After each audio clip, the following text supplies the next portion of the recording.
6 টাকা তার কন্ট্রিবিউশন হয়।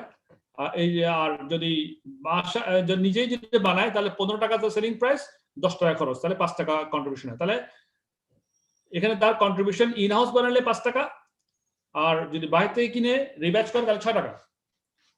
এখন comparing contribution figures, the product should be bought in and rebatched, যেহেতু bought in করলে তার প্রফিটটা বেশি থাকে, যদিও সেলিং প্রাইস তার প্রোডাকশন হাউসে নিজে বানায় বেললে সেলিং প্রাইস বেশি হলেও কিন্তু bought in করলে কিন্তু তার আবার কন্ট্রিবিউশনটা বেশি থাকে। এখন স্টেপ 2 তে calculate the sensitivity to the external purchase price। এখন এক্সটার্নাল পারচেজ প্রাইসটা সেনসিটিভিটি কতটুকু সেটা ক্যালকুলেশন করতেছি। For indifference, the contribution from outsourcing needs to fall to $5 per unit। যদি আমার ইনডিফারেন্স করতে চাই, ধরুন যখন সমান করতে চাই, তাহলে এটাও যদি আমি 5 টাকা করতে চাই, এটা 5 টাকা করে, তাহলে একটা ইনডিফারেন্স সমতা আনলাম।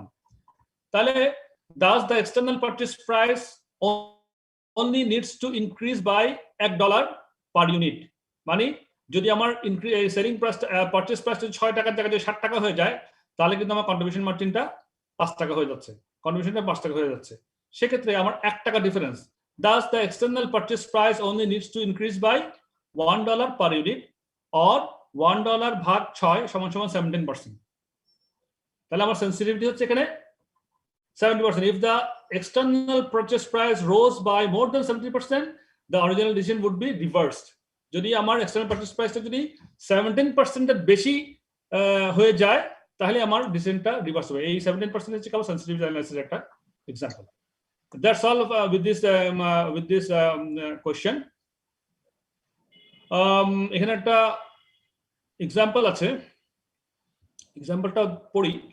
A manager has identified the following 2 possible outcomes for a process: outcome poor অথবা good, probability 4.6, financial implications $1,000 এর মধ্যে লস হলে loss of 20,000, profit of 40,000, probability poor probability 40%, loss 20,000 হতে পারে।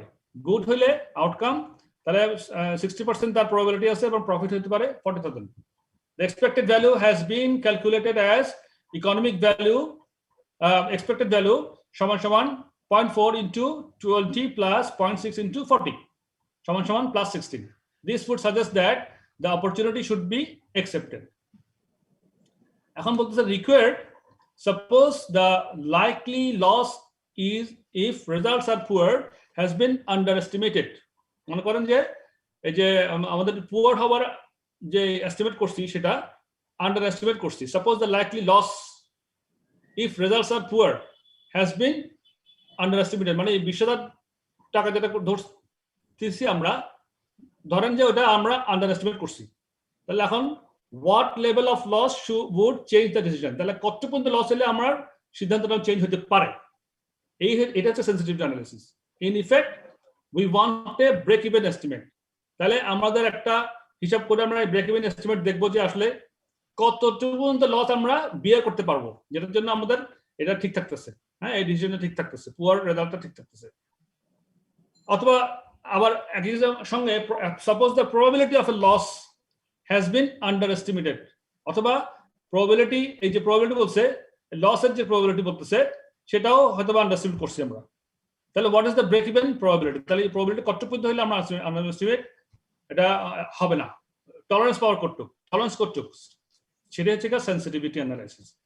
এক্সাম্পলটা আমরা অ্যান্সারে চলে যাই, ওখানে এটাতে আপনারা বুঝতে পারবেন।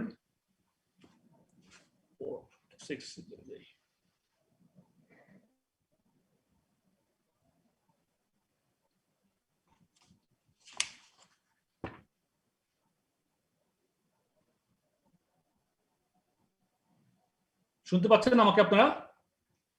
জি স্যার। জি জি স্যার। ওকে, এই দেখেন, তাহলে আমরা প্রশ্নটা বুঝে আসলাম। আমরা সলিউশনে কিভাবে করতেছে, the expected value would have to decrease by 16,000 before the original decision is reversed. That is, this is the break even point. 16,000 কেন? আমাদের প্রফিট আমরা যে এক্সপেক্টেড ভ্যালু হিসাব করেছিলাম 0.4 into minus 20,000 plus 0.6 probability into 40,000 সমান সমান 16,000 আমাদের একটা এক্সপেক্টেড ভ্যালু আমরা হিসাব করেছিলাম। তার মানে আমাদের expected value would have to decrease by 16,000 before the original decision is reversed. তার মানে 16,000 পর্যন্ত যদি আমাদের এক্সপেক্টেড ভ্যালু যদি ডিক্রিজ করে তাহলে আমাদের ডিসিশনটা চেঞ্জ হবে। লেট ধরি আমরা লস উইল বি, আমরা একটা ইকুয়েশন করে ফর্মুলাতে ফেলে ইকুয়েশন করে এটা বের করব। যেমন মনে করেন let the loss be L, লসকে ধরলাম এল, কারণ আমরা লসের হিসাব করবো তো এখন 16,000 লস না হয় কত পর্যন্ত লস হলে আমাদের টলারেন্স থাকবে, সেন্সিটিভিটি কতটুক সেটা হিসাব করছি। সুতরাং ধরে নিচ্ছি যে আমরা অঙ্ক করি না যে মনে করি বিক্রয় সমান ক, একই জিনিস, লেট লস বিল বি এল, তাহলে এক্সপেক্টেড ভ্যালু সমান সমান 0.4 into L plus 0.6 into 40. If expected value falls to 0, তাহলে expected value সমান সমান of 0 সমান সমান 0.4 into L plus 0.6 into 40, 0 সমান 0.4 L plus 24, মানে algebraic equation আর কি, যেটা আমরা আগেও সবাই করেছি। তারপরে এটা ইকুয়েশনে -24 এদিকে 0.4 L, তারপরে করে করে -24 ভাগ 0.4 L সমান সমান L, তাহলে L এর মান বের হলো -60. That is, the loss would have to increase from 20,000 to 60,000 before the decision is reversed. This is a 200% increase in that loss. 200% কেমন হলো? কারণ 20,000 থেকে 60,000 বৃদ্ধি হলো মানে 40,000 ইনক্রিজ হলো, তার 20,000 থেকে 40,000 ইনক্রিজ হওয়া মানে 200% ইনক্রিজ হলে আমাদের এটা সেন্সিটিভিটি আমাদের ডিসিশনটা চেঞ্জ হয়ে যাবে। That's it. আবার ওই যে প্রবাবিলিটি যে একটা রিকোয়ারমেন্ট ছিল সেখানে একই রকম, let the probability of loss be P and the probability of profit be 1 minus P, কারণ একটা P হলে আরেকটা তো 1 minus P হবে, যেহেতু probability সবসময় 1 হয়। তো কারেন্টলি expected value সমান সমান P into -20, মানে 20,000 টাকা কম loss, -20 plus 1 minus P into 40 মানে 40,000 টাকা। If expected value falls to 0, যদি আমরা 0 ধরি তাহলে কি হবে? 0 কেন ধরবো? কারণ expected value would have to decrease by 16,000 before the original decision is reversed. হ্যাঁ, সুতরাং যদি সিদ্ধান্ত আমরা 0 ধরতেছি, 0 হইলে কি? 0 হইলে আমাদের সিদ্ধান্ত চেঞ্জ হবে। 0 সমান সমান, তাহলে এখানে EV সমান 0 সমান এই ফর্মুলা, এটাকে ইকুয়েশন করে আমরা 60p minus 40, P সমান 40 by 60, P সমান 0.67. That is, the probability of loss would have to increase to 0.67 from 0.4 before the decision is reversed. আমার মনে হয় যে এখানে আমার খুব বোঝাবার কিছু নাই, আপনারা কি জিনিসটা ফলো করতে পারছেন আমি বলার সময়? জি স্যার, বুঝতে পারছি।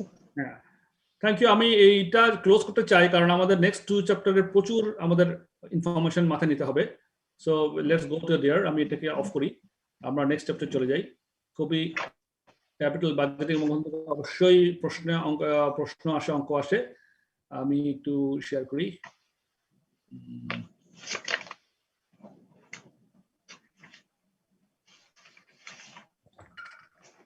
Just give me 1 minute time.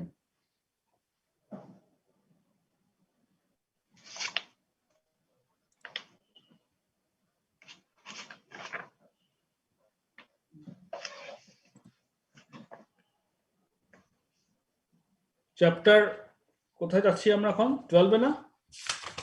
জি স্যার। চ্যাপ্টার 12 এ যাব। 12, ওকে।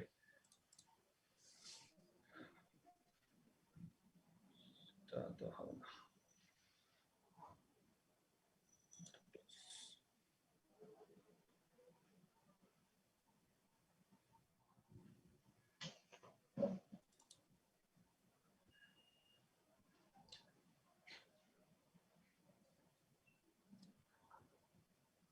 দেখতে পাচ্ছেন?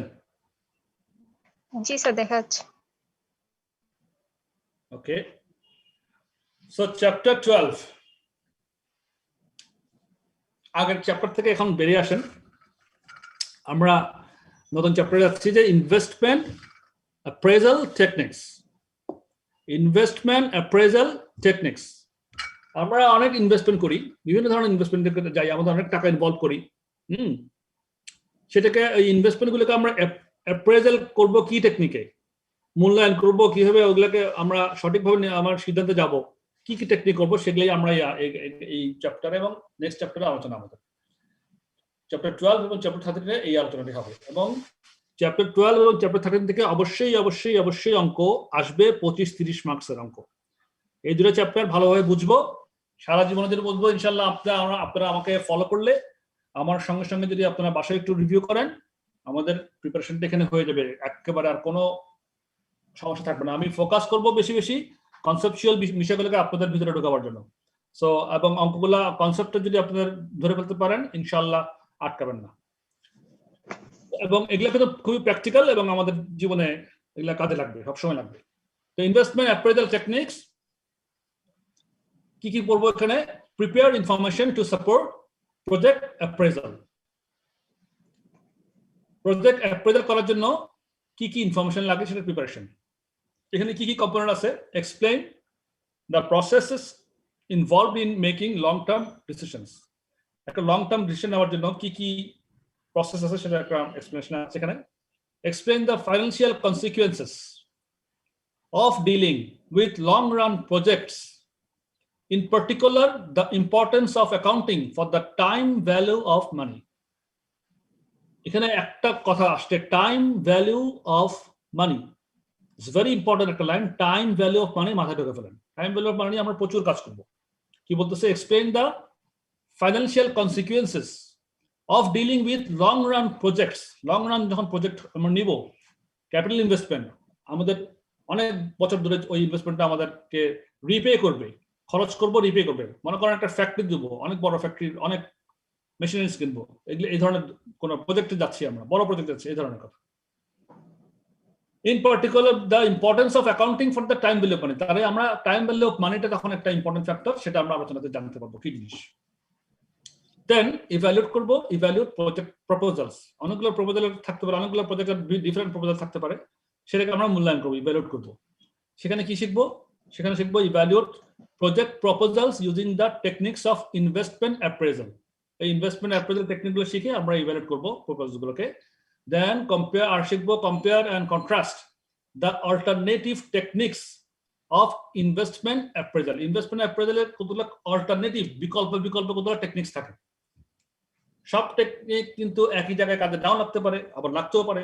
সব টেকনিক এক জায়গায় করতেও পারি। তারপর টেকনিকগুলো শিখে যাবো কিভাবে আমরা কম্পেয়ার করব এবং কন্ট্রাস্ট করব the alternative techniques of investment appraisal. আর কি শিখব? Prioritize projects that are mutually exclusive, involve unequal lives or are subject to capital rationing. Capital rationing মানে কি? ক্যাপিটাল রেশনিং, আমার ক্যাপিটাল আছে, রেশনিং করবো আমরা। রেশনিং মানে তো বুঝেন, এটা বরাদ্দ করে সেই জিনিসটা আমরা একটু শিখবো। একই কথা মোটামুটি মোরলেস, এই কনসেপ্টগুলো সেম। তো এখানে চ্যাপ্টারে কি আছে? Capital investment appraisal, the appraisal process, post completion audit, revision of compounding and discounting, discounted cash flow techniques, এটার মধ্যে দুই ভাগ কি আছে? Net present value, internal rate of return. Discounted cash flow techniques এর আন্ডারে কটা আছে? নেট প্রেজেন্ট ভ্যালু একটা বিষয় আছে, একটা ইন্টারনাল রেট অফ রিটার্ন আছে। এটা মাথায় রাখেন, আমরা আলোচনা করতে করতে চলে আসবে। আর একটা হচ্ছে ট্রেডিশনাল টেকনিক্স। এটা ডিসকাউন্টেড ক্যাশ ফ্লো টেকনিক্স, এটাগুলো হচ্ছে ট্রেডিশনাল টেকনিক্স। ট্রেডিশনাল টেকনিক্স কি ছিল? কি আছে আমাদের? Pay back period. আমরা মানে শব্দগুলোর মধ্যে কিন্তু অর্থ কিছু নিশ্চয় পাচ্ছি।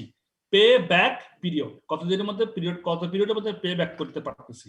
তারপরে অ্যাকাউন্টিং রেট অফ রিটার্ন। আমরা রেট অফ রিটার্ন, যেটা আমরা টাকা ইনভেস্ট করে যেটা ফিরে পাবো, সেটার একটা অ্যাকাউন্টিং রেশিও কি, সেটা accounting rate of return.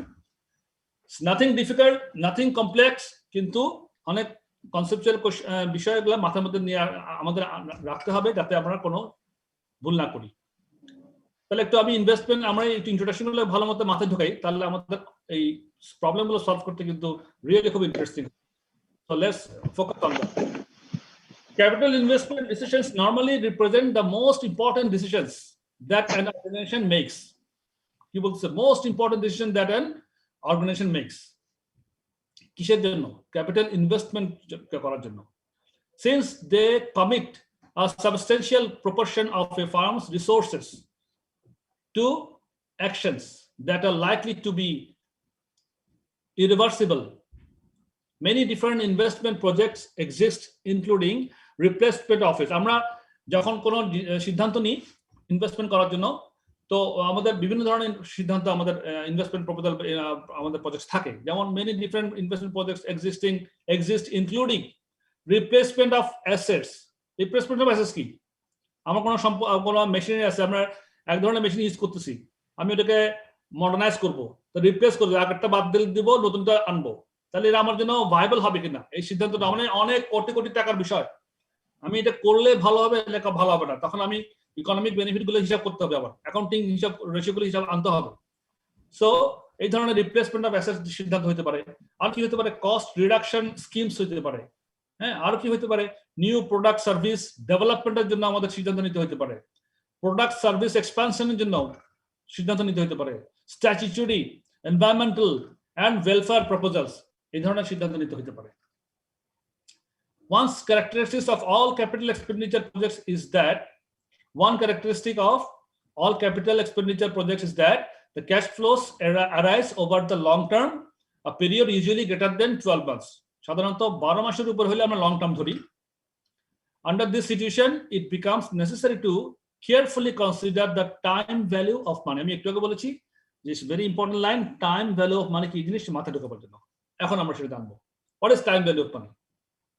Money received today is worth more than the same sum received in the future. That is, it has a time value. আমরা আজকে যে টাকা পাচ্ছি, হ্যাঁ, এটা কিন্তু আজকের টাকার মূল্য বেশি।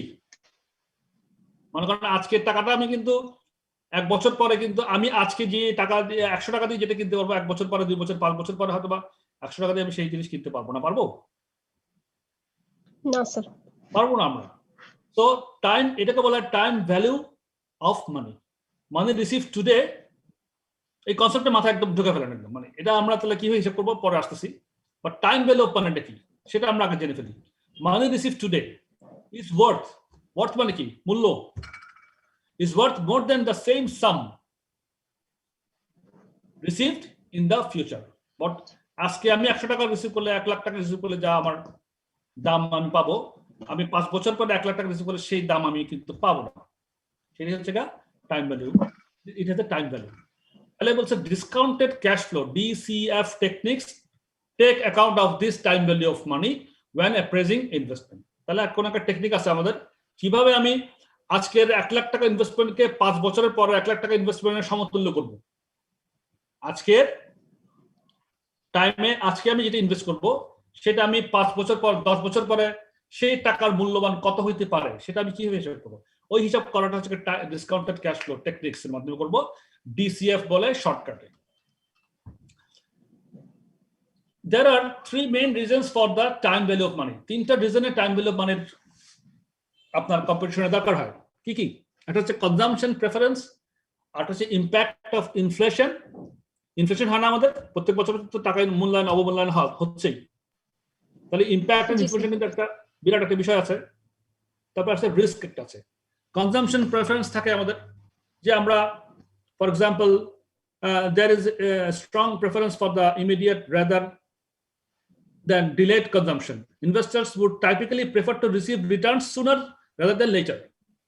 They may even be willing to receive smaller returns now. Money, like any other desirable commodity, has a price. Given the choice of $100 now or the same amount in 1 year, it is always preferable to take the $100 now because it could be invested over the next year at say 10% interest rate to produce 110 at the end of the year. তাহলে ওই যে কথা বললাম যে consumption preference, আমার ওইটার মধ্যে time value মানে একটা কথা চলে আসছে যে আমি তাড়াতাড়ি আজকেই আমি রিটার্ন চাই, যত আর্লি রিটার্ন পাবো তত ভালো আমার জন্য, এই জন্য প্রেফারেন্স থাকে একটা আমাদের। দেন ইম্প্যাক্ট অফ ইনফ্লেশনটা কি ওটাও আমরা বুঝতেছি মোটামুটি, তারপর একটু আলোচনা করি। In most countries, in most years, prices rise as a result of inflation. Inflation কারণে প্রাইস কিন্তু বেড়ে যায়। সুতরাং therefore funds received today will buy more than the same amount a year later. The prices will have risen in the meantime. The funds are subject to a loss of purchasing power loss of purchasing power. Purchasing power সম্বন্ধে নিশ্চয়ই আপনারা অর্থনীতিতে পড়েছেন, ইকোনমিক্সে পড়েছেন নিশ্চয়ই। হ্যাঁ, purchasing পাওয়ারটা কি জিনিস, মানে আমার ক্রয় করার ক্ষমতাটা কমে যাচ্ছে। আমি 100 টাকা দিয়ে 1 লাখ টাকা দিয়ে আজকে যা কিনতে পারবো 5 বছর পর তা কিনতে পারবো না, তাহলে আমার ক্রয় ক্ষমতাটা কমে যাচ্ছে। The funds are subject to a loss of purchasing power over time. Risky, the earlier cash flows are due to be received, the more certain they are, there is less chance that events will prevent payment. Earlier cash flows are therefore considered to be less risky. যত তাড়াতাড়ি টাকাটা ফেরত পাবো তত risk কমে যাচ্ছে, বিষয়টা এরকম। এবার আসেন কম্পাউন্ড। আমরা তো ঐকিক নিয়ম বলেন স্যার, এখানে একটা স্যার একটু প্রশ্ন করবো স্যার। কে বলছেন? আগে নামটা বলেন, বুঝতে পারছি না কে বলছেন। আমার নাম স্যার মাহবুব, খালেদ মাহবুব স্যার। জি বলেন স্যার। স্যার, ইয়ে ইন্টারেস্ট রেট আর টাইম ভ্যালু, এই দুটো আমি মাঝখানে একটু কম শুনতে পেয়েছি স্যার। তো ইন্টারেস্ট রেট আর টাইম ভ্যালু অফ মানি, এই দুটোর মধ্যে আসলে বেসিক পার্থক্যটা কি স্যার? বেসিক পার্থক্য মানে আমি টাইম ভ্যালু পার্থক্য না, আপনি ইন্টারেস্ট রেট, ইন্টারেস্ট রেট একটা থাকেই। ইন্টারেস্ট রেটটা আমরা যে কোনো bank interest, for example very simple, bank interest rate ধরেন ইন্টারেস্ট রেট। কিন্তু টাইম ভ্যালু মানে একটা পার্থক্য, এখানে পার্থক্য কিছু না, পার্থক্য না, এটা এখানে একটা আন্ডারস্ট্যান্ডিং এর বিষয়। টাইম ভ্যালু মানে হচ্ছে আমার টাকার মূল্য, আমার টাকার মূল্য।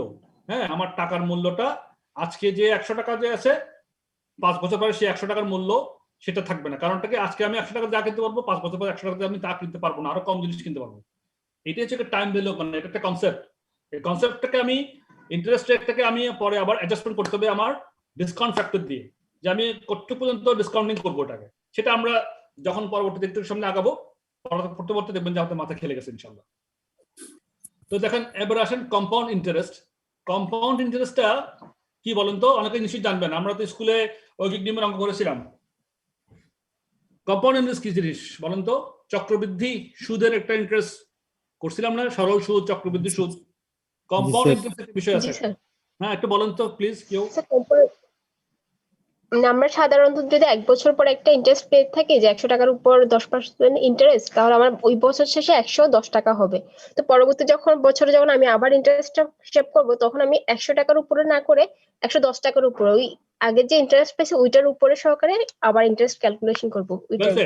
Thank you. এটা তার মানে কি, আমি ওই যে আমার ইন্টারেস্টের উপর ইন্টারেস্ট হিসাব করব।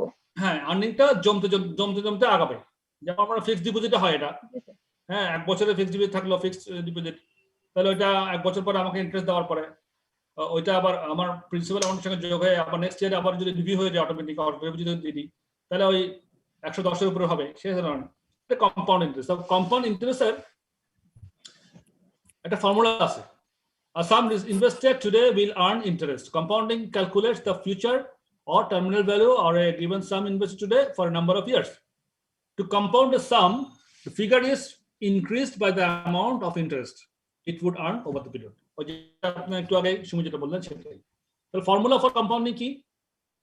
E সমান x into 1 plus r মানে interest rate to the power n. B সমান ফিউচার ভ্যালু, x সমান ইনিশিয়াল ইনভেস্টমেন্ট বা প্রেজেন্ট ভ্যালু। হ্যাঁ, আর সমান interest rate expressed as a decimal. Interest রেটটাকে ডেসিমেলে প্রকাশ করি আমরা। আচ্ছা, ইন্টারেস্ট রেটকে ডেসিমেলে প্রকাশ করার একটা উদাহরণ কেউ দিবেন আমাকে? যে কোনো সিম্পল উদাহরণ, ইন্টারেস্ট রেটকে আমরা ডেসিমেলে কিভাবে উদাহরণ দিই, এটা কিন্তু আমাদের জন্য ক্যালকুলেশন সবসময় লাগে। কেউ একটা বলেন তো, ইন্টারেস্ট রেটকে আমরা ডেসিমেলে কিভাবে এক্সপ্রেস করি? 10% হলে যেমন 0.1 হবে। হ্যাঁ, ভেরি গুড। এই জিনিসটাই এটা একটু মাথায় রাখি আমরা। দেন নাম্বার অফ টাইমস পিরিয়ড। আসেন তাহলে এবার আসেন example 1 A. Compound is very simple, যে $100 is invested in an account for 5 years. Interest rate is 10% per annum. Calculate the value of the account after 5 years. কত হতে পারে বলেন?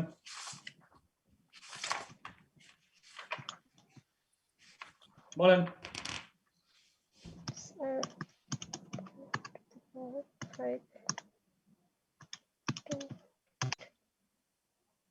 স্যার 161.05। অন্যরা বলেন, অন্যদের কি এরকম রেজাল্ট আসছে না অন্য রেজাল্ট আসছে?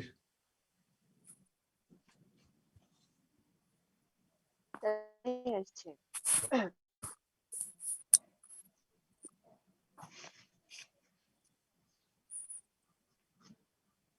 আর কেউ বলবেন? স্যার 161.05 আসছে কেমনে আসলো?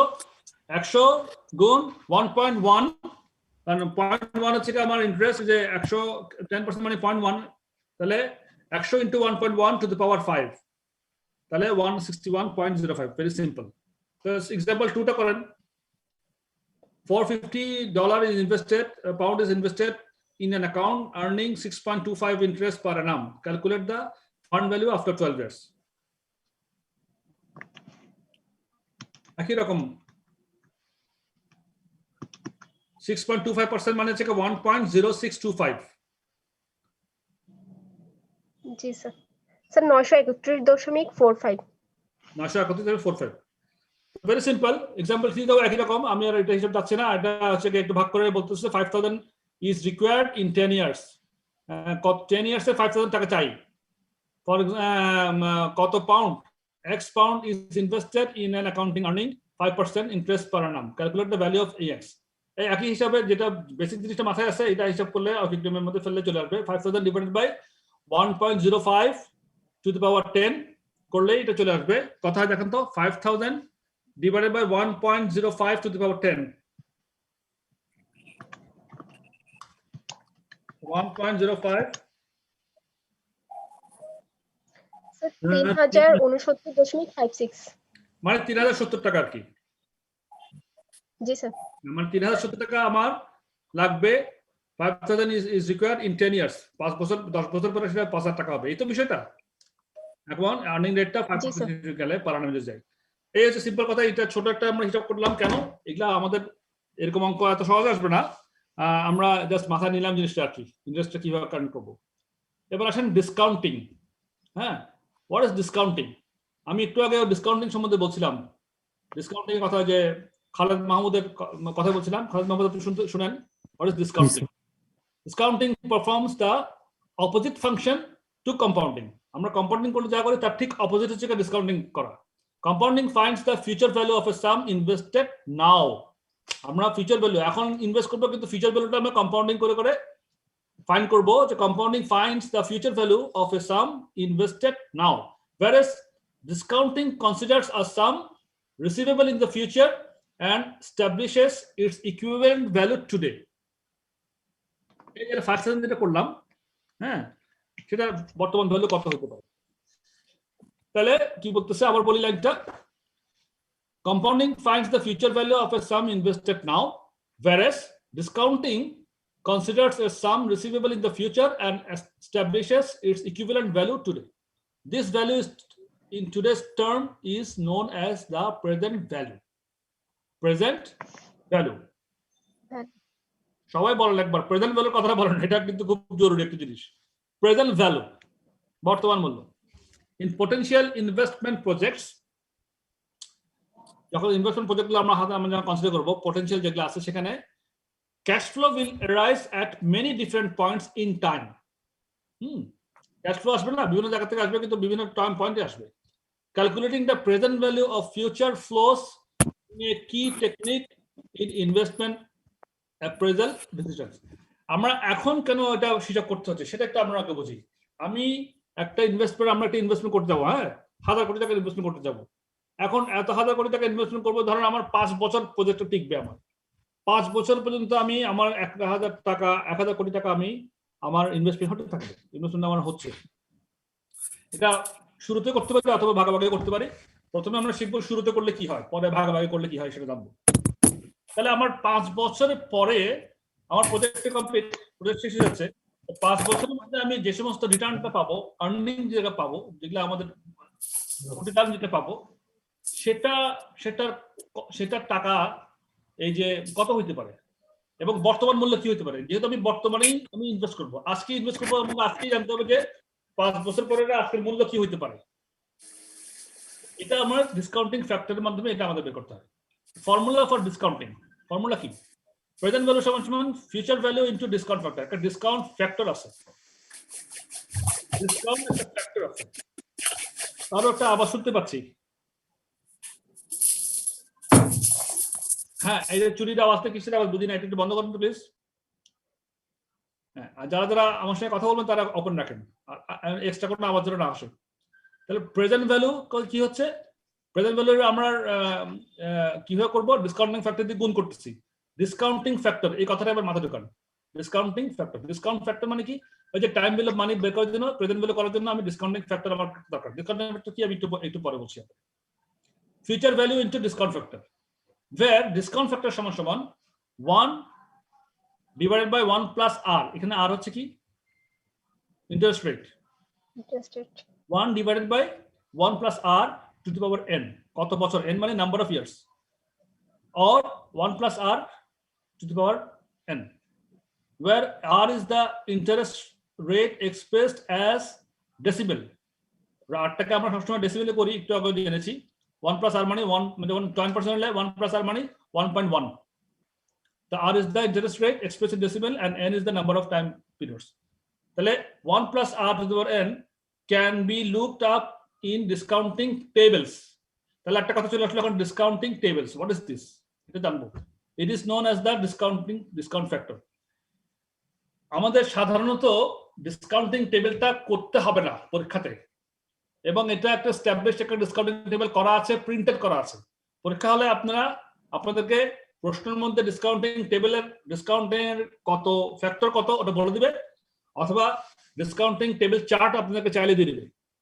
ইটস অ্যাভেলেবল, এটার জন্য কোনো কষ্ট করার দরকার নেই। আমি আপনাদেরকে ডিসকাউন্টিং টেবিলের একটা নমুনা দেখাবো, আমি ডাউনলোড করে রাখছি আজকে, সেটা দেখাবো। তাহলে আমি একটু পরে দেখাচ্ছি। ওইটা কি আমরা সাথে করে নিতে পারবো চাইলে? অবশ্যই পারবেন, অবশ্যই। আমি প্রিন্ট দিয়ে আগে নিয়ে গেলাম, মনে করেন নিয়ে যাবেন। যদি না থাকে, যদি কোনো কারণে পরীক্ষা হলে অ্যাভেলেবেল না থাকে, স্যারকে বলবেন যে স্যার, ইনভিজিলেটরকে বলবেন যে স্যার আমি তো এটা পকেটে করে নিয়ে আসছি, যদি অ্যালাউ করেন আমি এটা দেখবো, কোনো অসুবিধা নেই। সাধারণত অবশ্যই হলে পরীক্ষা হলে দিয়ে দেওয়া হয়, অথবা প্রশ্নের মধ্যে লেখা থাকে যে ডিসকাউন্টিং ফ্যাক্টর এত 10% ডিসকাউন্ট থেকে এত এত বলে দেবে। আপনাকে ডিসকাউন্টিং ফ্যাক্টর কেউ আগে দেখেননি, এখন কেউ আছে?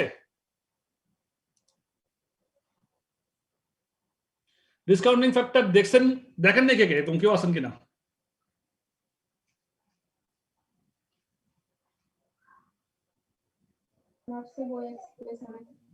সবাই দেখছেন ডিসকাউন্ট ফ্যাক্টর? সবাই দেখছেন? জি স্যার, দেখছি। জি স্যার। এটা তৈরিও করা যায় স্যার।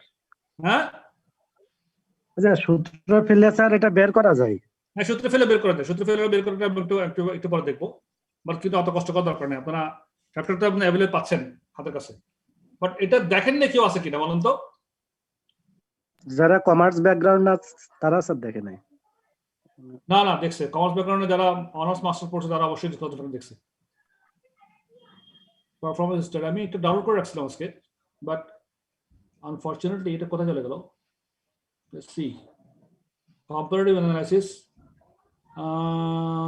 performance study, এখানে দেখি।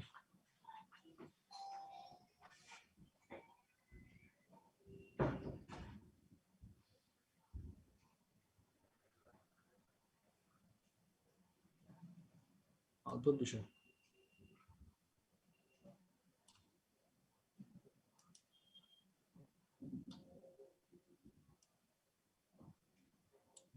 এই যে প্রেজেন্ট ভ্যালু টেবলস,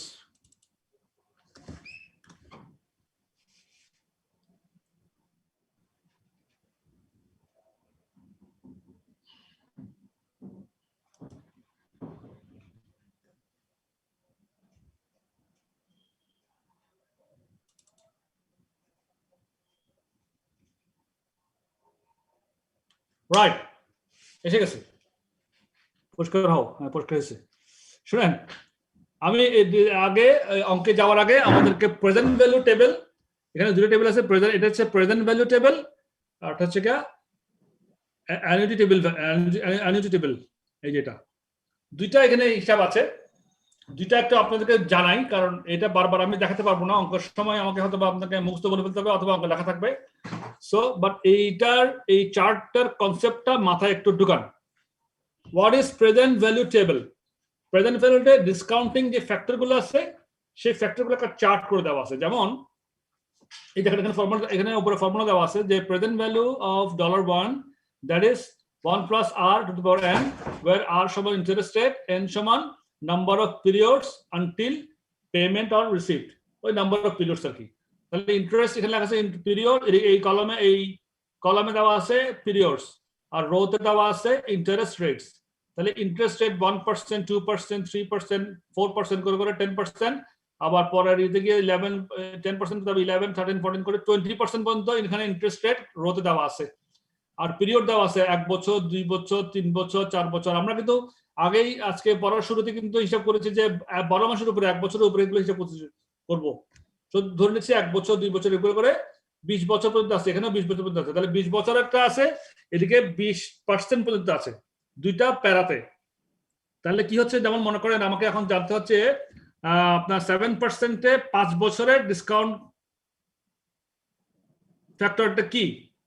তাহলে যে 7% দেখেন এখানে 7% রো তে চলে আসলাম। 7% 1 বছরে হচ্ছে কি আপনার 0.935, 2 বছরে হচ্ছে কি 0.873, 3 বছরে কত, 4 বছরে কত, 5 বছরে কত, 20 বছরে কত, হ্যাঁ 7% 20 বছরে কত 0.25। আবার আমি 18% যদি যাই, তাহলে ইন্টারেস্ট 18%, তাহলে সেট করে আমি 18% চলে যাব, এবং তাহলে আমি কত বছর পিরিয়ড সেটা আমি দেখবো যে 10 বছরের জন্য 18% কত ফ্যাক্টর। তাহলে 10 বছর এখানে পাইলাম, এই বরাবর চলে গেলাম, এই 18 আসলাম, তাহলে কত 0.191। দেখেন একটার পরে একটা কিন্তু ডিসকাউন্টটা কমতেছে। যেমন এক্সাম্পল 7% দেখেন প্রথম বছরে 0.935, দ্বিতীয় বছরে 0.873, তৃতীয় বছরে 0.816, চতুর্থ বছরে 0.763, এভাবে কিন্তু প্রত্যেক বছর বছর একটা অংশ কমে যাচ্ছে কিন্তু, তার মানে ডিসকাউন্টিং ফ্যাক্টরটা কমে যাচ্ছে। তাহলে কি হচ্ছে, আমি আজকে যে 100 টাকা আমি 5 বছর পরে 7% হারে যদি ডিসকাউন্ট আমার ইন্টারেস্ট রেট থাকে, ডিসকাউন্ট ফ্যাক্টরে গুণ করে আমি 7 বছর পরে 100 টাকার দাম কত টাকা সেটা আমি 100কে 0.713 গুণ করলে আমি ওইটার আজকের ভ্যালুটা পাবো। 5 বছরের পরে আজকে কি ভ্যালু হবে সেটা আমি মূল্যায়ন করতে পারবো। এইটা হচ্ছে আমার প্রেজেন্ট ভ্যালু ফ্যাক্টর থেকে আপনাদের ফ্যাক্টরিং গুলো বের করার একটা উপায়। একটা ডিসকাশন করলাম, এটা কিন্তু লাগবে, এটা আপনারা মাথা ঢুকে ফেলেন যে কিভাবে পারবো। এটা কি বুঝছেন প্রেজেন্ট ভ্যালু টেবিলটা কিভাবে রিড করবো, আমরা কিভাবে বুঝবো? কেউ বুঝেন নাই বলেন, বুঝেন নাই এমন কেউ বলেন, এটা কিন্তু বুঝতেই হবে এটা আপনাদেরকে, যে present value factor present value chart থেকে কিভাবে করবো। বুঝেন নাই কেউ আছেন কিনা?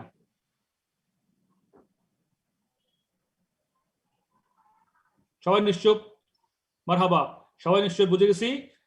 তাহলে এবার আসেন, বলেন প্লিজ। স্যার এখানে বুঝেছি স্যার, কিন্তু স্যার এই যে স্যার এই যে রেটটা ধরলো স্যার, এটা এই রেটটা কি স্যার ইন্টারেস্ট রেটের বেসিস নাকি স্যার টাইম ভ্যালুর বেসিস স্যার? ইন্টারেস্ট রেটের বেসিস হচ্ছে কি উপরেরটা 1%, 2%, 3%, 4%, 6%, এটা হচ্ছে ইন্টারেস্ট রেট যেটা বলা থাকবে প্রশ্নে সেটা, বা আপনার ইনভেস্টমেন্ট অ্যাপ্রেজাল যে প্র্যাকটিক্যাল যে করেন ব্যাংকের ইন্টারেস্ট রেট কত হতে পারে সেটা। হ্যাঁ, আর যে ডিসকাউন্ট ফ্যাক্টর যে 7%টা 1 বছরের পরে কত, 1 বছর পরে 7% কত, 1 টাকার মূল্য কত, 1 বছর পরে 7% রেটে 1 টাকার মূল্য 9.935। 5 বছর পরে 7% রেটে 7% রেটে 5 বছর পরে 1 টাকার মূল্য কত হবে তাহলে বলেন দেখি? স্যার 5 বছর পরে 413 স্যার, কে বললো? 7.713। প্রশ্নকর্তার নাম কি? আমি তো ওনার নামটা জিজ্ঞেস করিনি, নামটা বললে আসলে ভালো। স্যার আমি খালেদ মাহবুব স্যার বলছিলাম স্যার। হ্যাঁ, আপনি বুঝতে পারছেন জিনিসটা? আমি 5 বছরের পিরিয়ডে খালেদ বলেন 7% ইন্টারেস্ট রেট, 5 বছর পরে 1 টাকার মূল্য কত টাকা হবে? 0.713। ধরতে পারছেন বিষয়টা? জি স্যার, স্যার এটা স্যার ধরতে পারছি স্যার, কিন্তু স্যার আমি স্যার তার মানে কি স্যার আমরা টাইম ভ্যালুটাকে মানে ইন্টারেস্ট রেটে কে বেসিস ধরে আমরা ক্যালকুলেট করছি, তাই না স্যার? জি অবশ্যই। স্যার ঠিক আছে। আচ্ছা, এরপরে সেকেন্ড পার্ট যেটা আসছে, সেকেন্ড যে টেবিল দেখাবো সেই টেবিলটা, এই টেবিলটারই একটু মানে অ্যাডভান্স লেভেল, মানে সবগুলো যোগ করে করে। যেমন দেখেন এখানে 7% দেখেন, এটা 1 বছরে 7% 0.935, এটা 0.935 না 7%। সেকেন্ড ইয়ারে এটাকে এই টেবিলটাকে বলা হয় অ্যানুইটি টেবিল। কি বলা হয়? অ্যানুইটি টেবিল অ্যানুইটি টেবিল যে বা অথবা কিউমুলেটিভ প্রেজেন্ট ভ্যালু বলা যায় এটাকে, কিউমুলেটিভ প্রেজেন্ট ভ্যালু, এটা মানে better word, cumulative present value, মানে প্রেজেন্ট ভ্যালুকে কিউমুলেটিভ করে যোগ করে করে আগাবো। যেমন প্রথম বছরে 0.935, দ্বিতীয় বছরে 1.808, তৃতীয় বছরে 2.624, তৃতীয় বছরে ফোর্থ ইয়ারে 3.387। কেমন আইলো? একটা টেস্ট করে দেখি। 0.935 টা সেকেন্ড ইয়ারে 1.808 এসেছে, দেখেন তো, এই দুটো যোগ করেন। 7% এর প্রথম বছরের ডিসকাউন্ট ফ্যাক্টর ছিল 0.935 জি যোগ স্যার, ওইটাই হবে, ডাবল করলে এটাই হবে 0.87 801 এই যদি আমি 0.935 যোগ 0.873 করি, তাহলে আমার কাট করে চলে আসছে সেখানে 1.808। তার মানে কি, এটা কিউমুলেটিভ প্রেজেন্ট ভ্যালু। তাহলে দুইটা টেবিল কিন্তু আমাদের মোটামুটি, এই দুটো টেবিল সম্বন্ধে আমাদের অঙ্কগুলোর সম্বন্ধে যখন ডিসকাউন্টিং ফ্যাক্টর নিয়ে অঙ্ক করবো তখন এগুলা এই টেবিলগুলো আমাদের লাগবে। হয় আমাদের প্রশ্ন দেওয়া থাকবে, অথবা আমাদেরকে টেবিল দিয়ে আমরা খুঁজে নিব, অথবা আমাদের নিজের কাছে টেবিল থাকবে, অথবা ফর্মুলা দিয়ে করবো। ফর্মুলা করার আমাদের ঝামেলা নাই, কারণ আমাদেরকে দিয়ে দেবে এটা। সো আমি এটা বন্ধ করতেছি, বন্ধ করবো। আর কারো প্রশ্ন করবেন এখানে সম্বন্ধে? এটা বুঝছেন কিনা? স্যার আমাদের বিবিএ এর ক্ষেত্রে এলাও ছিল এটা নেওয়ার জন্য স্যার, প্রিন্সিপাল এর ক্ষেত্রেও অ্যালাউ থাকবে, জি স্যার। কোনো চিন্তা নাই ইনশাআল্লাহ। কিন্তু ফুল ক্যাপিটাল মার্জিন অঙ্ক মাথার মধ্যে নিয়ে যাবেন, পাস করবেন আশা করি। তাহলে বন্ধ করছি, হ্যাঁ এটা জি স্যার বন্ধ করে দিলাম। Okay fine. আমার একটু চলে গেছে আবার আগেরটা, আমি আগেরটাতে আবার আসি।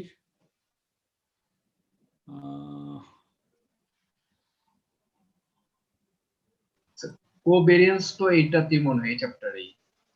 জি কোভেরিয়েন্স না, ভ্যারিয়েন্সের অঙ্ক তো আমরা আগে করে ফেলছি। Nothing covariance over here. So তাহলে আমরা কি করলাম, ডিসকাউন্টিং সম্বন্ধে জানলাম। তাহলে ডিসকাউন্টিংটা কি আমরা বুঝলাম সবাই, প্রেজেন্ট ভ্যালু সম্বন্ধে জানলাম। প্রেজেন্ট ভ্যালু বের করতে হলে আমাদের ডিসকাউন্টিং ফ্যাক্টর দিয়ে গুণ করে আমরা প্রেজেন্ট ভ্যালুটা করব। এটা সবাই ক্লিয়ার তো না বিষয়টা? এটা কিন্তু ইম্পর্টেন্ট জিনিস। এবার বলছেন, এবার আপনারা এটা করতে পারবেন কিনা দেখেন।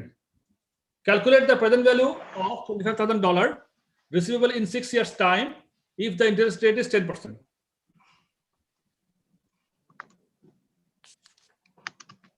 আমি আপনাদেরকে অ্যানুইটি টেবিল থেকে বলে দিচ্ছি যে 10% রেটে আপনার অ্যানুইটি টেবিলে বা কিউমুলেটিভ প্রেজেন্ট ভ্যালু টেবিলে ডিসকাউন্ট ফ্যাক্টর ছিল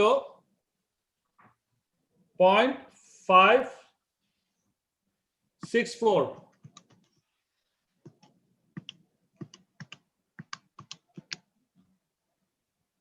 স্যার 14,100 তাহলে 14,100। 14,000। জি স্যার, 14,100। আচ্ছা, তারপর एग्जांपल 5 টা করেন। Calculate how much should be invested now in order to have আর $250। ইয়েটা একটু বলে দিবেন। হ্যাঁ, $250 in 8 years time। আজকে 8 years আর 12% কত থাকে?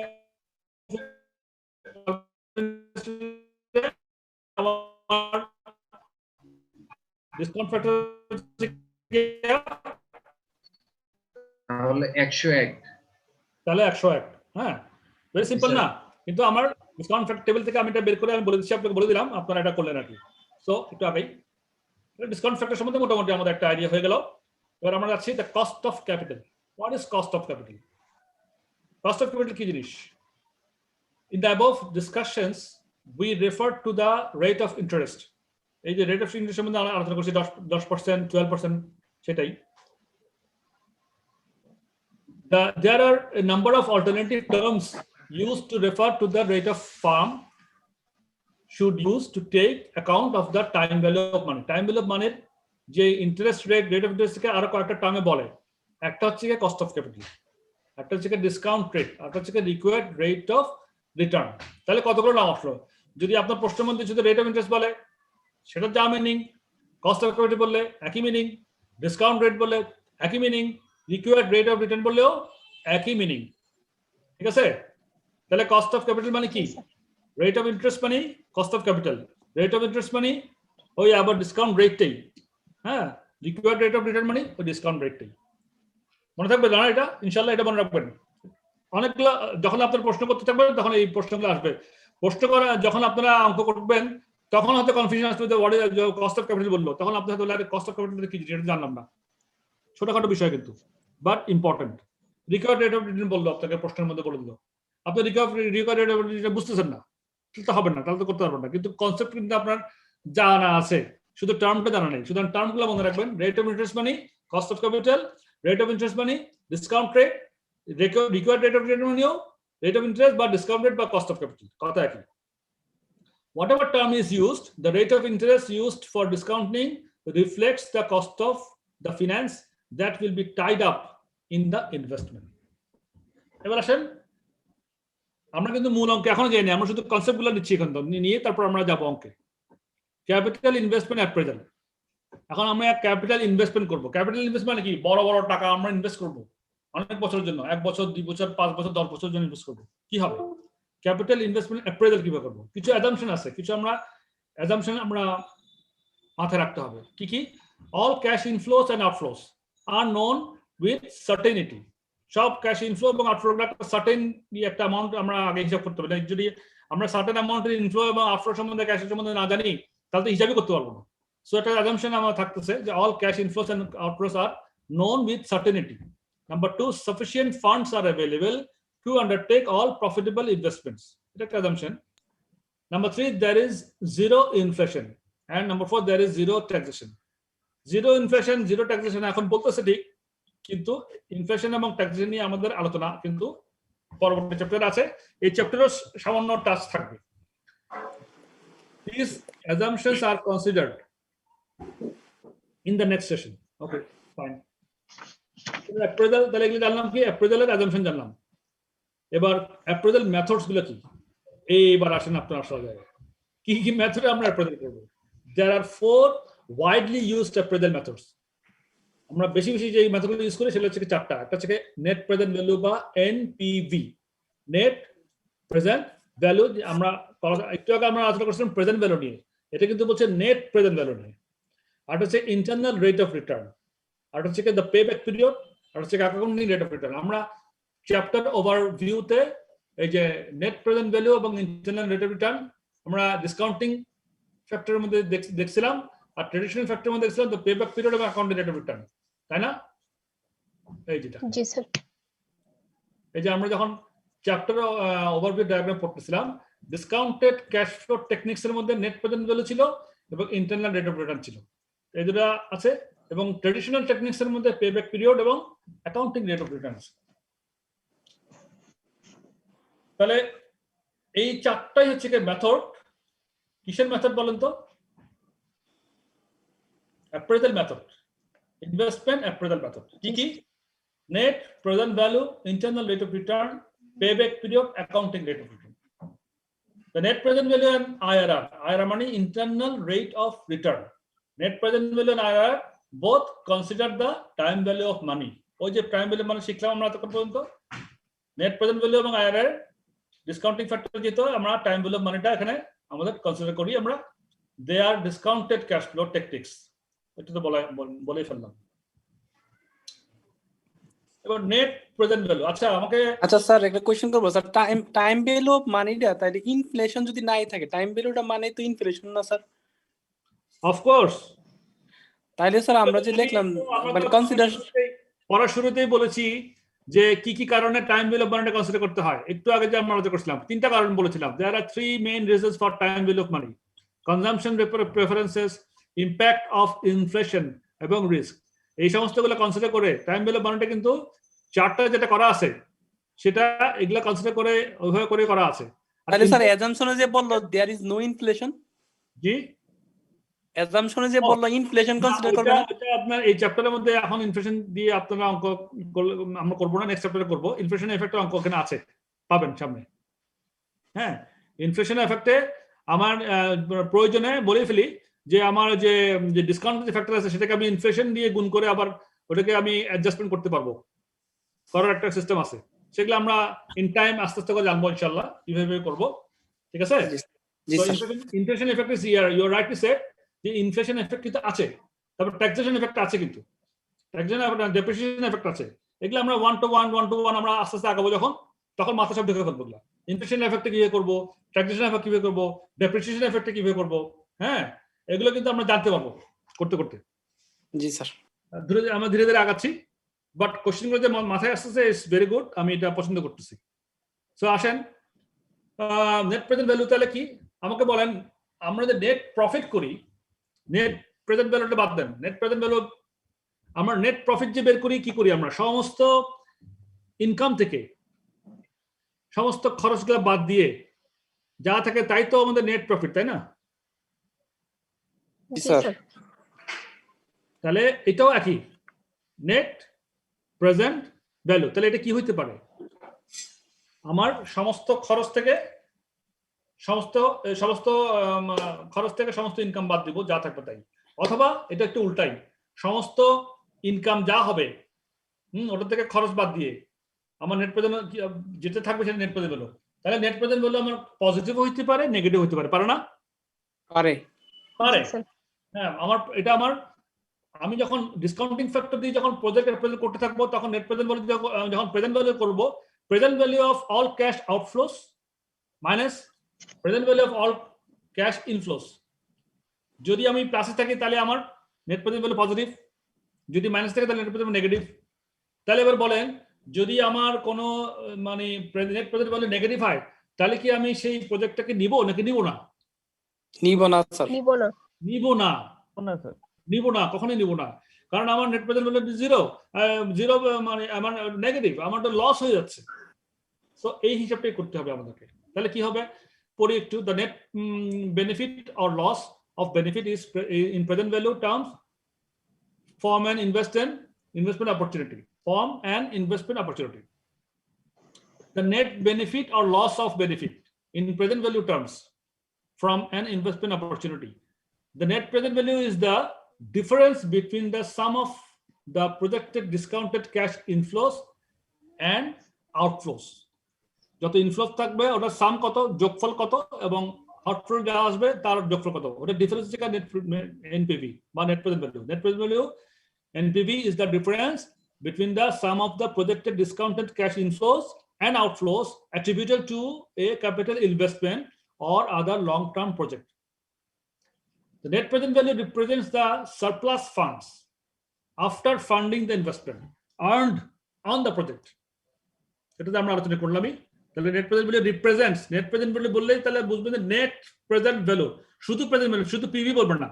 যদি আপনাকে নেট এনপিভি বলে, নেট প্রেজেন্ট ভ্যালু দিতে, তাহলে কি আপনাকে বুঝতে হবে এটাকে সারপ্লাস ফান্ড আছে কি নাই। একটা প্রজেক্টের সারপ্লাস ফান্ড ডিসকাউন্টিং করার পরে আমার cash outflow, cash inflow discounting করার পরে সারপ্লাস থাকতেছে নাকি থাকতেছে না। তাহলে net present value represent the surplus funds after funding the investment earned on the project. This means that it tells us the impact on shareholder wealth. Therefore, decision criteria, যদি আপনাকে প্রজেক্টটা প্রদান করতে পারে, তখন আপনার ডিসিশন নেওয়ার জন্য কি কি ক্রাইটেরিয়া আপনার নির্ধারণ করবেন, কি কি ক্রাইটেরিয়া মাথায় রাখবেন, কিসের ভিত্তিতে আপনি ডিসিশনগুলো দিবেন। হ্যাঁ, as an accountant, as a cost accountant, as a manager, as a director of the board, কিভাবে আপনি ডিসিশন নেবেন। তখন আপনি ডিসিশন নেবেন যে any project with a positive net present value is viable. যদি নেট প্রেজেন্ট ভ্যালু পজিটিভ হয় তাহলে viable. Projects with a negative net present value কি হবে, are not viable, যেটা আপনারা সবাই একটু আগে বললেন। Are faced with mutually exclusive projects, choose the project with the highest net present value. কখনো কোনো মিউচুয়ালি এক্সক্লুসিভ প্রজেক্ট থাকে, মানে দুই ধরনের প্রজেক্ট আছে, আপনার যে কোনো একটা নিতে হবে আর কি। মিউচুয়ালি এক্সক্লুসিভ, প্রত্যেকটা এক্সক্লুসিভ প্রজেক্ট, কিন্তু মিউচুয়ালি যে কোনো একটা নিতে হবে আপনাকে। তাহলে কি করবেন, choose the project with the highest net present value. আপনাকে বলছে অপশন দিল দুইটা, যে কোনটাতে আপনার নেট প্রেজেন্ট ভ্যালু, কোনটাতে আপনার কোনটা নেবেন প্রজেক্ট, যে কোনো দুটো মধ্যে যে কোনো একটা প্রজেক্ট নিয়ে দিতে হবে।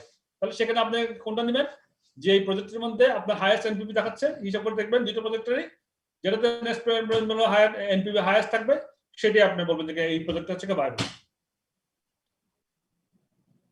তারপর আসেন, what does the net present value actually mean? Net present value is defined as their difference between the sum of the projected discount cash inflows and outflows attributable to a capital investment. এটা আমরা একটু পড়েছি।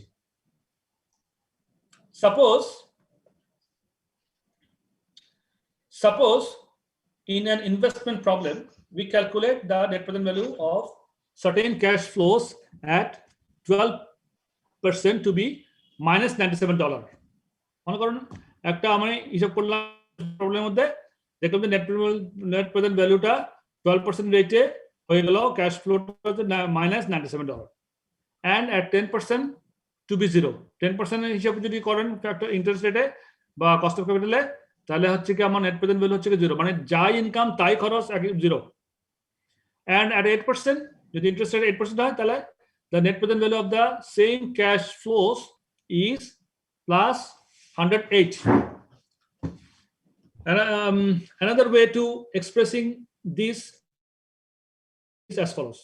এটা মানে হচ্ছে কি, এই ধরনের কথা থাকে তাহলে আমাদের বুঝতে হবে, if the company's cost of capital is 12%, the investor would be 97 out of pocket, ঠিক না? That is, the investment earns a yield below the cost of capital. Investment earns a yield below the cost of capital. Cost of capital এর মধ্যে যা যাবে আমার তার চেয়ে কম আমরা ইনকাম করতেছি। If the company's cost of capital is 10%, the investor would break even. তার মানে 0 যখন হবে, নেট প্রেজেন্ট ভ্যালু যখন 0 হবে, তখন বুঝতে হবে যে নো প্রফিট নো লস অবস্থা আছে, ব্রেক ইভেন। ব্রেক ইভেন সম্বন্ধে নিশ্চয়ই আপনারা জানেন, সবাই জানেন না? মোটামুটি জানেন না? জি স্যার। জি স্যার, জানি স্যার। Yes, sir, জানি। তো এটাও আমাদের আসবে। If the company's cost of capital is 10%, the investor would break even. That is, the investment yields a return equal to the cost of capital. তারপর একই কথা, if the company cost of capital is 8%, the investor would be $108 in pocket. That is, the investment earns a return in excess of the cost of capital. এই হচ্ছে মোটামুটি অ্যাসাম্পশনগুলো। এবার আসেন NPV and IRR. ওই যে আমাদের দুইটা টেকনিক আছে এখানে, নেট প্রেজেন্ট ভ্যালু এবং আইআরআর। নেট প্রেজেন্ট ভ্যালু এবং ইন্টারনাল রেট অফ রিটার্ন, এগুলো আমরা কিভাবে করব সেটা একটু এসব করি। Assumptions used in net present value and IRR. All cash flows occur at the start or end of year. একটা কিছু assumption আছে। Assumption হলো কি, all cash flows occur at the start or end of a year. যত cash flow হবে, হ্যাঁ, হয় বছরের শুরুতে হবে অথবা বছর শেষে হবে। যেমন আমরা ইনভেস্ট করব, তার মানে বছর শুরুতে 0 ইয়ারে ইনভেস্ট করলাম, ইনকামটা আমাদের 1 ইয়ার থেকে হওয়া শুরু করলো, এটা একটা assumption. Although in practice many cash flows accrue throughout the year, for discounting purposes they are all treated as occurring at the start or end of the year. Note also that if today মানে T0 time 0, T0 মানে time 0, এটা খেয়াল রাখিয়েন। Note also that if today time 0 is 01/01/20x0, the dates 31/12/20x1 and 01/01/20x2, although technically separate days, can be treated for discounting as occurring at the same point of time, that is T1. বুঝছেন? আমার T0 মানে অন্য বছরে আমি 31 December অথবা 1 জানুয়ারি of the next year, যেটাই হোক না কেন, যদিও ডিফারেন্ট ডেট হচ্ছে, তারপরে ধরে নিতে হবে যে এটা টাইম মানে আমার ইনকামটা হচ্ছে বা খরচটা হচ্ছে। এটা একটা অ্যাসাম্পশন। আরটা হচ্ছে initial investment occur at once, other cash flows start in 1 year টাইম। ইনভেস্টমেন্টটা সাধারণত আমরা অ্যাডভান্স করি, মানে এখন আজকে করতেছি, T0 তে করতেছি। অন্যান্য ক্যাশ ফ্লো গুলা 1 বছর পরে, মানে ইনকাম গুলা 1 বছর পরে আসতেছে। এটা একটা অ্যাসাম্পশন, বাট এটারও কিছু বিচ্যুতি আছে, কিন্তু আমরা ধীরে ধীরে জানবো সেগুলো। In project appraisal, the investment needs to be made before the cash flows can accrue. Investment needs to be made before the cash flows can accrue. Therefore, unless the examiner specifies otherwise, it is assumed that the investments, including any working capital requirement, occur in advance. The first cash flows associated with running the project are therefore assumed to occur 1 year after the project begins, that is T1. ওই ইনকামটা একই কথা, যে আমার ইনভেস্টমেন্টটা আমি T0 ধরতেছি এবং ইনকামগুলো আমার T1 এ আসবে, T1 থেকে আসা শুরু করতেছি। একটা এক্সাম্পল আমরা করে ফেলি এখন। Miki Limited is considering 2 mutually exclusive projects with the following details. Project A, Project B. Project A তে initial investment 4,50,000, scrap value at the end of year 5 20,000। scrap value মানে কি বলেন তো? scrap value মানে কি? ভগ্নাবশেষ মূল্য স্যার। জি sir, কোনো একটা প্রোডাক্ট ইউজ করার পরে ডেপ্রিসিয়েশনের পরে যে ভ্যালুটা থাকে, মানে ভগ্নাবশেষ মূল্য কি স্যার? এটা হলো মানে রিসেল ভ্যালু থাকতে রিসেল ভ্যালু বা এরকম মানে আর কি আমার স্যার। প্রজেক্ট শেষে গেলে আমার যদি মেশিনগুলো বিক্রি করে দিই, সাপোজ মেশিন আর কি, যদি মেশিন বিক্রি করি তাহলে আমি কিছু টাকা পেলাম, ওই যে স্ক্র্যাপ ভ্যালু। হ্যাঁ, বা মেশিন শেষে গেছে, আমি মেশিনটা শেষ করার পরে যেটা পাইলাম টাকা বিক্রি করে, ওইটা হচ্ছে স্ক্র্যাপ ভ্যালু, তাই না? জি স্যার। ওকে, টাইম দেন একটু।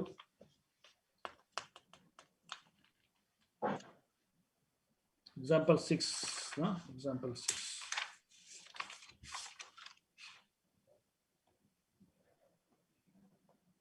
Mickey.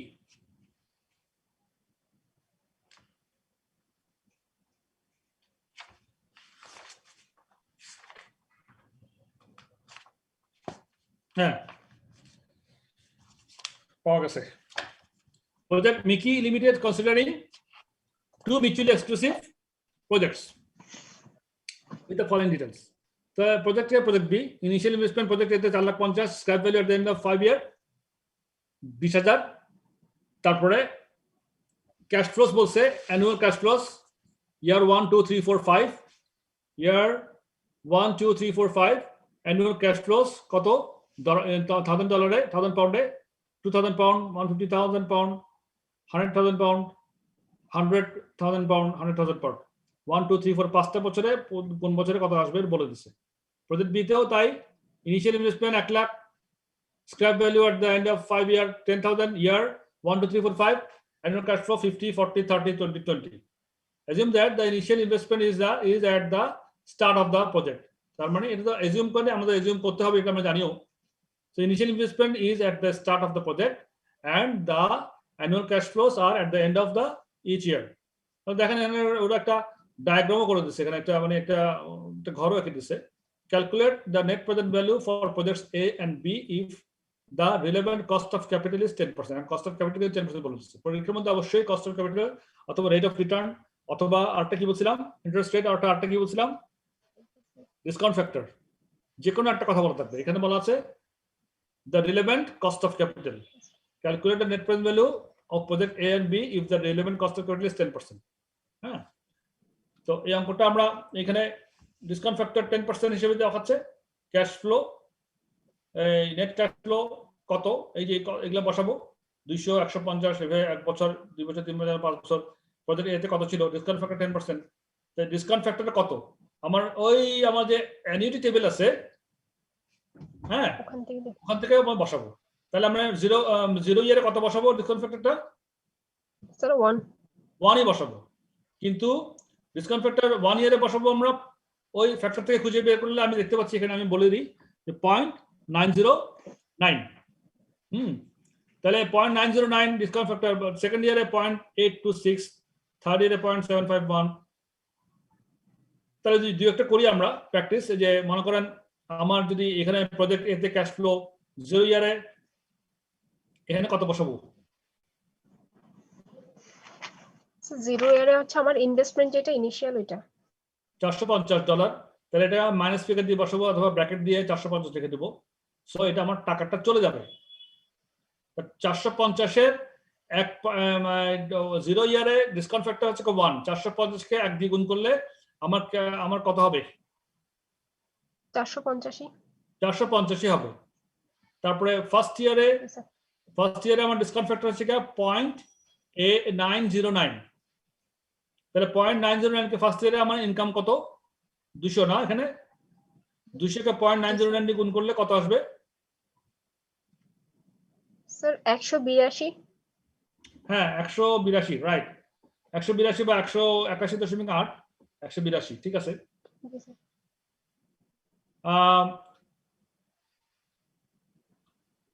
তারপরে প্রজেক্ট, আচ্ছা প্রজেক্ট বি তে পরে যাই। তারপরে পরে ডিসকাউন্ট হচ্ছে 0.826,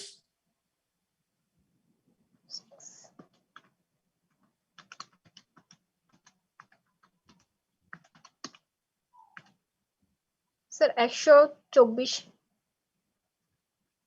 124, রাইট, 124। তার আমি একটা কাজ করি, এটা 145 আছে না, শর্ট, আচ্ছা তা এভাবে আমরা যাবো, ঠিক আছে। আমি তাহলে সমাধান যেখানে সেখানে চলে যাই, তাহলে আমাদের একটু দ্রুত আগাতে পারবো।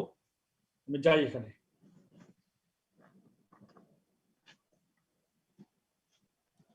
প্রসেসটাকে আমি বুঝতে পারতেছি কিভাবে যাবো। আপনাকে সবাই জি বুঝতে স্যার। পারতেছেন বিষয়টা? এই দেখেন, আসলাম।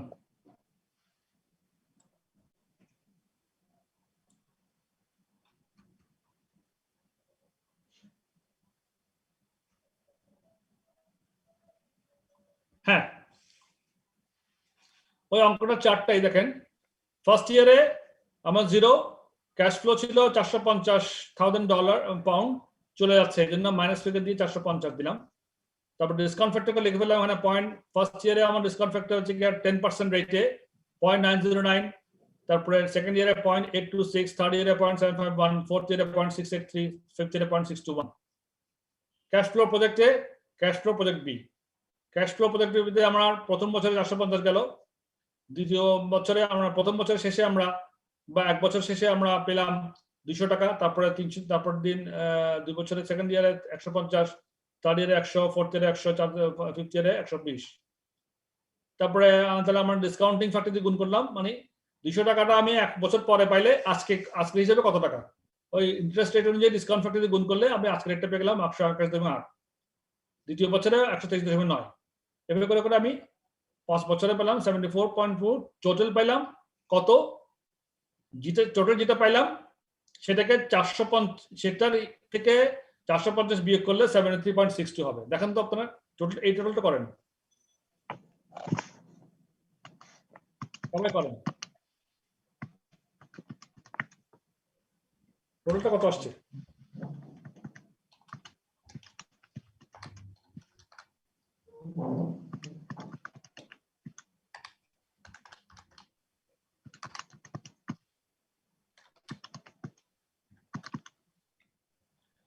টোটালটা 531.72 আসছে নাকি?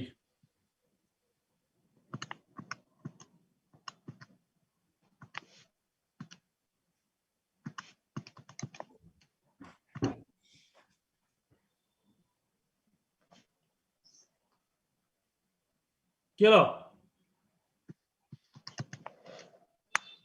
আমার ইনফ্লোর, ক্যাশ ইনফ্লোর ডিসকাউন্টিং করার পরে প্রেজেন্ট ভ্যালু কত আসছে?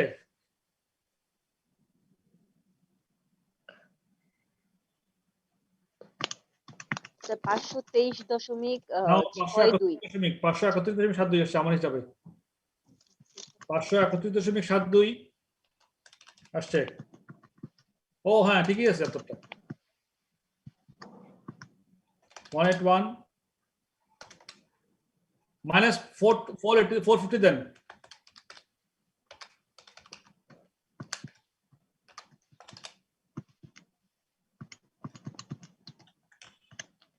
স্যার 73.62। কিভাবে আসছে? স্যার সবগুলো টোটাল থেকে 450 বিয়োগ দিলাম। 523.26 থেকে 450 বিয়োগ দিচ্ছেন, 73.62। এটা কি, এটা বুঝেন নাই কেউ এরকম আছেন কিনা বলেন?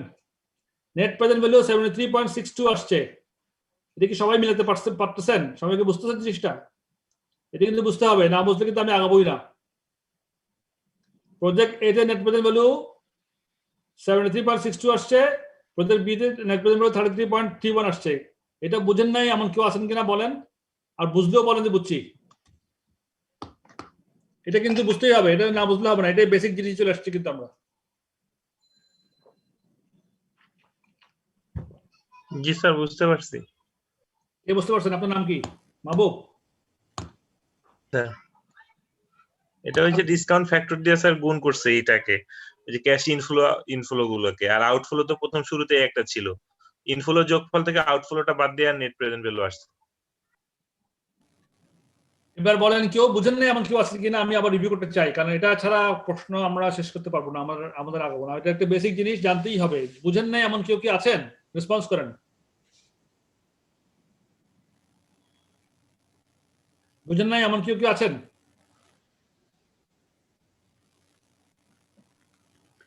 স্যার আমরা যদি এই ডিসকাউন্ট ফ্যাক্টর ইউজ না করে সায়েন্টিফিক ক্যালকুলেটরে যদি ইউজ করি, বের করি এনপিভি, তাহলে তো অল্প সময়ে এটা হয়ে যায় আর কি। এনপিভি ক্যালকুলেশন অনেক শর্ট টাইম হয়, কিন্তু আপনাকে তো আপনি তো বুঝতেছেন, সেটাকে এক্সামিনার কে বুঝাই দিতে হবে যে আপনি বুঝে করছেন। সায়েন্টিফিক ক্যালকুলেটর তো আপনি অনেক কিছু করতে ওটা তো হ্যাঁ, কিন্তু আপনি যদি বুঝতেছেন, এগুলো যদি আপনি যদি প্লটিং করে না দেন, এক্সামিনার তো সেটা বুঝবে না আপনি সায়েন্টিফিক ক্যালকুলেটর ইউজ করলেন কেন, বা সেটা কেন আপনাকে এটা উপস্থাপন করতে হবে, তাহলে আপনার এক্সামিনার বুঝতে পারবেন হ্যাঁ আপনি সায়েন্টিফিক ওখানে স্যার আমি সরাসরি যে মানটা আসবে বিষয়টা এরকম না। সাপোজ আমার যে ফার্স্ট যে ক্যাশ ফ্লো আছে ওইটার আমি দিয়ে 1.10 তে ভাগ দিয়ে আমি সরাসরি ফুল ক্যালকুলেটরে বসালাম এবং ওই ইকুয়েশনটা আমি খাতায় দেখাই দিলাম, তাহলে তো হয়ে গেল স্যার। ইকুয়েশনটা অনেক টাইম সেভ হয় স্যার। আমি না, ইকুয়েশনটা তো আপনার দেখাবার প্রশ্ন আসছে, এরপরেও একটু ওয়ার্কিং করা লাগে। ওয়ার্কিং করতে হবে আপনাকে। ওয়ার্কিংটা যদি না দেখান তাহলে এক্সামিনারকে আপনাকে ওয়ার্কিং করে, ওয়ার্কিং গুলো কিন্তু সবসময় ইম্পর্টেন্ট, আপনি খেয়াল রাখবেন। আমাদের ওয়ার্কিং গুলো অলওয়েজ ইম্পর্টেন্ট। আপনারা ওয়ার্কিং করে যদি ওয়ার্কিং অঙ্কর মধ্যে কিন্তু যে কোনো এই যে আমাদের আইসিএমবি যতগুলো অ্যাকাউন্টিং, কস্ট অ্যাকাউন্টিং বা অন্যান্য চ্যাপ্টার যেগুলো আছে, শব্দ যেগুলো আছে, ওখানে আমাদের ওয়ার্কিংটা আপনি ওয়ার্কিংটা কিন্তু এক্সামিনারে বেশি খেয়াল করবে যে ওয়ার্কিংটা কি করছেন আপনি। কারণ ওয়ার্কিং করলে বোঝা যাবে যে আপনার কনসেপ্টটা ক্লিয়ার না ক্লিয়ার না। ওকে, সো ওয়ার্কিং গুলো দেখাই দিন। আর এটা যেভাবে উপস্থাপন করছে আপনাকে, এটা উপস্থাপন করা ছাড়া আপনি অঙ্কটা করে দিলে, হঠাৎ করে দিলে, আপনি শুধু বসাই দিলেন, ওইটা ঠিক অ্যাকসেপ্টেবল হবে না। ঠিক আছে, দেখাই দিন। সো এরপরে আসতেছি আমরা আগে যাই। তাহলে আমরা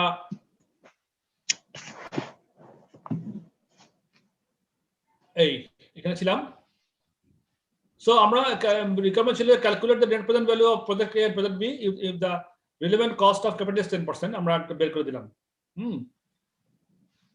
তাহলে calculate which project has the highest NPV, result কি আসছিল? একটাতে আমাদের 73.62 আসছিল প্রজেক্ট এতে, আর প্রজেক্ট বিতে আসছিল 33.31 আসছিল। তাহলে আমাদের হাইয়েস্ট এনপিভি কে দিচ্ছে? প্রজেক্ট এ স্যার, প্রজেক্ট এ দিচ্ছে। সো এই হচ্ছে আমাদের হিসাব। তবে অ্যাডভান্টেজ হচ্ছে, ডিসঅ্যাডভান্টেজ কি আছে বলা আছে যে এনপিভি এর অ্যাডভান্টেজ হচ্ছে does consider the time value of money, it is a measure of absolute profitability, considers cash flows, it considers the whole life of the project. A company selecting projects on the basis of net present value maximization should maximize shareholders wealth. A disadvantage হচ্ছে কি fairly complex, not well understood by non-financial managers. It may be difficult to determine the cost of capital. এইগুলা আর এখানে আলোচনাগুলো details করা আছে, এগুলো আপনারা অবশ্যই পড়তে হবে, পড়বেন এগুলো কনসেপ্ট ক্লিয়ার থাকবে। এবার আসেন internal rate of return.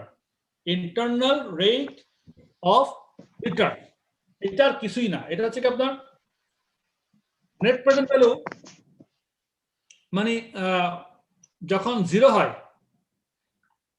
this is the rate of return at which the project has a net present value of 0. মানে এমন একটা রেট অফ রিটার্ন আমরা হিসাব করে বের করব যেখানে আমার নেট প্রেজেন্ট ভ্যালুটা হবে 0। তার মানে এটা একটা ব্রেক ইভেন পয়েন্ট, ইন্টারেস্ট রেটের একটা ব্রেক ইভেন পয়েন্ট ক্যালকুলেট করে বের করা হচ্ছে গা, এই ওইটাই হচ্ছে গা ইন্টারনাল রেট অফ রিটার্ন। তাহলে ইন্টারনাল রেট অফ রিটার্ন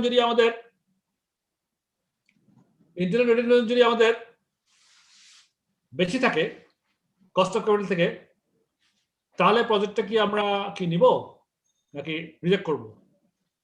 একটা সিদ্ধান্ত আসতে হবে। আমরা ইন্টারনাল রেট অফ রিটার্ন হিসাব করে দেখব যে আমার কস্ট অফ ক্যাপিটাল বা ইন্টারেস্ট রেট বা ডিসকাউন্টিং ফ্যাক্টর যেটা থাকুক না কেন, সেখান থেকে এটা কি বেশি হচ্ছে না কম হচ্ছে। If the IRR is greater than the cost of capital, the project should be accepted.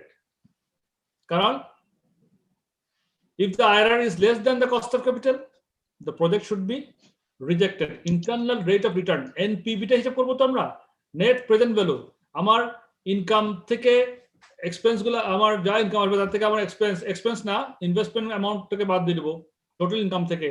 তাহলে আমার যদি সারপ্লাস থাকে তাহলে তো আমার নেট প্রেজেন্ট ভ্যালুটা আমার প্লাস হবে।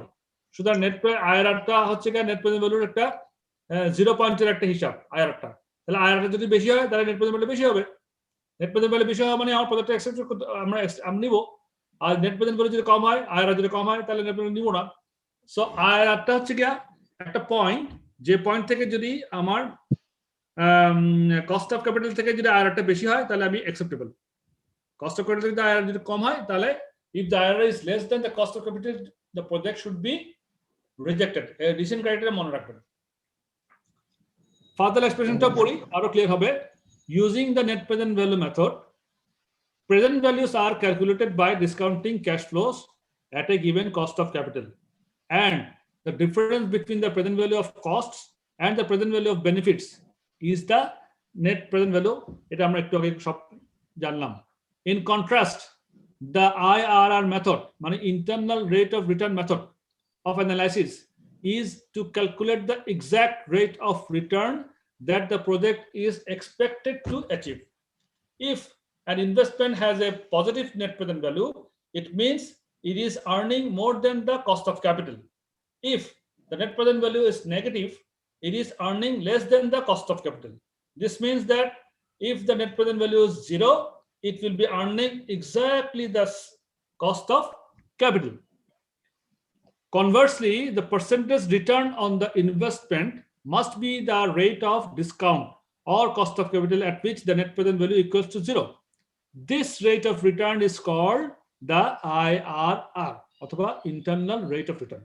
And if it is higher than the target rate of return, then the project is financially worth undertaking. আমাদের অনেক সময় ইনভেস্টমেন্টের সময় আমরা আবার টার্গেট আয়আর কত সেটা হিসাব করে রাখতে পারি।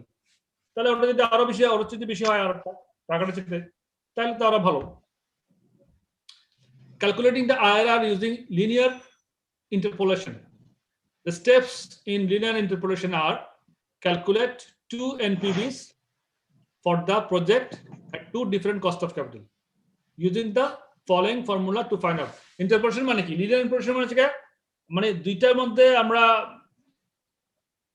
একটা হিসাব করে মানে একটা রাইট পয়েন্টে চলে যাবো, দুইটা কম্পেয়ার করে করে, এটাকে বলে ইন্টারপোলেশন। দুইটা লিনিয়ার ইন্টারপোলেশন, দুইটা রেটের মধ্যে আমরা একটা হায়ার রেট একটা লোয়ার রেট, দুইটার মধ্যে একটা ইন্টারপোলেশন করে আমরা একটা ফর্মুলার মধ্যে ফেলে আমরা একটা এক্সাক্ট রেটের মধ্যে আসার চেষ্টা করি, সেই এটাকে হচ্ছে ইন্টারপোলেশন বলা হচ্ছে।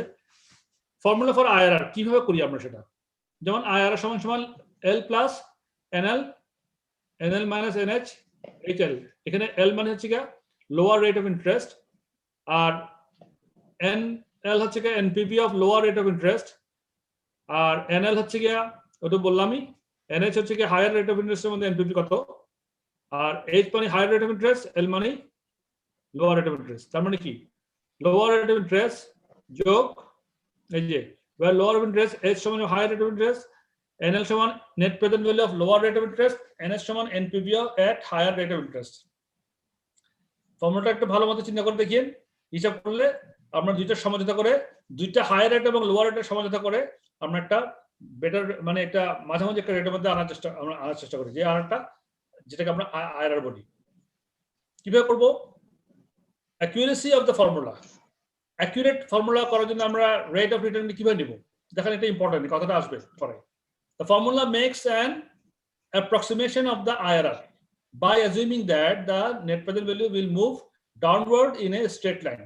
In reality, the net present value line is curved, and therefore there will be an element of error in the IRR estimation. The choice of rates to estimate the IRR can affect the answer provided by the formula. Ideally, you should aim to satisfy 2 criteria. দুইটা criteria মনে রাখতে হবে। কি কি? Do not use rates which are too far apart. Higher rate এবং lower rate এর মধ্যে খুব বড় ডিফারেন্স কোনো পার্টে যায় না, ওরকম কোনো রেট নিয়েন না। কিভাবে নেবেন? A 5% difference should be sufficient. 5% এর মধ্যে ডিফারেন্স নেন, ওটা সাফিসিয়েন্ট হবে। The further the rates are away from each other, then the greater the amount of error is the IRR calculation, in the IRR calculation. যদি বড় নেন তাহলে ক্যালকুলেশনটা সঠিক নাও হতে পারে আপনার। Try to have one discount rate which gives a positive net present value and another which gives a negative net present value. If we use 2 positive net present values, then we are likely to underestimate the IRR, whilst the use of 2 negatives is likely to overestimate the error. So having one positive and one negative is likely to give a slightly more accurate estimate. এটা হচ্ছে আপনাদের ফর্মুলাটাকে accuracy করে কিভাবে আরেকটা সিদ্ধান্ত করবেন তার একটা বর্ণনা করব। এখন দেখেন এক্সাম্পল দিছে calculate the internal rate of return of project 1। ওই আগের মধ্যে ডিসকাউন্ট ফ্যাক্টর কত হবে বের করতে বলছে। আর এখানে নেট প্রেজেন্ট নেট ফ্লো দিচ্ছে 450 200 আগেরটার মতোই প্রেজেন্ট ভ্যালু কত। আর calculate the internal rate of return of project B. এখানে you are given the following project B আবার ওই যে ফলোইং ইন্টারনাল রেট অফ মানে ইন্টারনাল রেট অফ রিটার্ন দিতেছে, ফলোইং নেট প্রেজেন্ট ভ্যালু দিতেছে, আপনাকে ইন্টারনাল রেট অফ রিটার্ন বের করতে বলছে। এখানে দেখেন 10% এর এনপিভি কত, 20% এনপিভি কত, 30% এনপিভি কত বলে দিচ্ছে। 10% এ আছে 33,310, 20% এ 8,510, 40% এ এনপিভি মাইনাস 9,110। ঠিক আছে? সো কিভাবে আমরা আয়ার বের করব এটা একটু এই প্রশ্নটা মনে রাখেন। আমরা চলে যাচ্ছি সলিউশনে।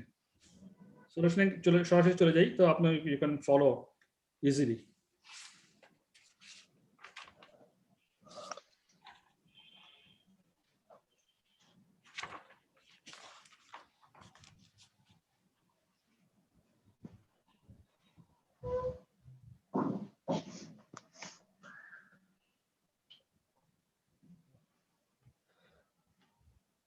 আপনারা কি আমাকে দেখতে পাচ্ছেন বা শুনতে পাচ্ছেন? জি স্যার।